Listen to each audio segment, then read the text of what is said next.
പ്രിയപ്പെട്ടവരെ, മത്സര പരീക്ഷകളിൽ സ്ഥിരം വരുന്ന ചോദ്യങ്ങളാണ് മഴയെക്കുറിച്ച്. അത്തരത്തിൽ ചില ചോദ്യങ്ങളാണ് ഈ എപ്പിസോഡിൽ. ചാനൽ സബ്സ്ക്രൈബ് ചെയ്യാത്തവർ സബ്സ്ക്രൈബ് ചെയ്യുക. ഒന്നാമത്തെ ചോദ്യം, മൺസൂൺ എന്ന വാക്കിൻ്റെ അർത്ഥം എന്താണ്? ഋതുക്കൾ എന്നാണ് ഉത്തരം. മേഘങ്ങളെക്കുറിച്ചുള്ള പഠനത്തിന് പറയുന്ന പേര് നെഫോളജി.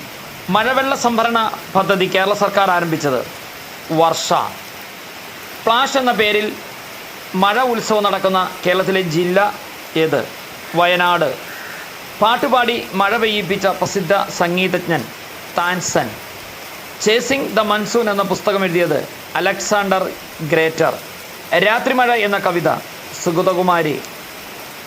മഴവെള്ളത്തിൻ്റെ pH മൂല്യം 7. ദി മൺസൂൺ കൃതി ആരെഴുതിയതാണ്? Doctor YP Rao. കൃത്രിമ മഴ സൃഷ്ടിക്കാൻ അന്തരീക്ഷത്തിൽ വിതറുന്ന രാസവസ്തു സിൽവർ അയഡൈഡ്.